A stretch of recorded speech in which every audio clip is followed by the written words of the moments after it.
বন্ধুরা প্রথমে এই ভিডিওটা দেখো, দেন এর ফানি কমেন্ট পড়বো। So let's go. তুমি কি করছো?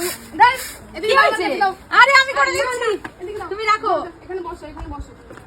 কি জ্বালা, শরীর খারাপ তোমার? লোকে বলে আমারে আমি নাকি মেয়ে বিয়ে করছি বলে কত কথা আমারে বলে, আর এইদিকে আমি যে এত ভালো একটা বর পেয়েছি, একটা কাজ করতে দেয় না আমারে। নিজে রান্না করে, রাজমিস্ত্রির কাজে যায়, বাড়ি আসে, তারপরে নিজে ঘর ঝাড় দেয়, ঘর মোছে, সমস্ত কিছুতে হেল্প করে। चलिए शुरू करते हैं। মেয়ে বল রাজমিস্ত্রি কাজ করে প্রথমবার শুনলাম।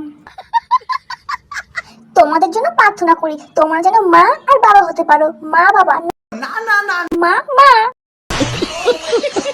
সময়ের সাথে পাল্টাচ্ছে যুগ, যুগের সাথে পাল্টাচ্ছে সময়। দুই মেয়ের বিয়ে দেখে আমি চলে গেছি কমায়। না না, আমরা তো বলিনি এটা নাটক, এটা তো ওয়েব সিরিজ। বাবা গো, কত ভাগ্য, যেখানেই ভাড়া যাচ্ছে সেখানেই ওদের জন্য সংসার গোছানো আছে। তুমি তো লক্ষ্মীর ভান্ডার পাও, তোমার বর কি লক্ষ্মীর ভান্ডার পায়? Music.